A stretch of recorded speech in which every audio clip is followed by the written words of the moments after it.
அசைத்து ஓதுதல். கல்கலாவுடைய எழுத்துக்கள் மொத்தம் 5. அது என்னென்னா காஃப், பா, ப, ஜீம், தால். இதுக்கு நம்ம எப்படி ஞாபகம் வச்சுக்கிறதுனா குத்து பூச்சி இருக்குது. இந்த எழுத்துக்களுக்கு நம்ம எப்படி ஞாபகம் வச்சுக்கிறதுனா குத்து பூச்சி இருக்குது.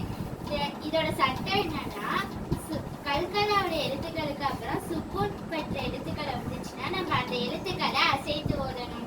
கல்கலாவின் வகைகள் 2. அல் கல்கலத்துல் சுகுரா, அல் கல்கலத்துல் குபுரா.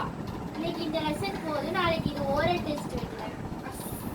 அஸ்ஸலாமு அலைக்கும். வலைக்கும் சலாம்.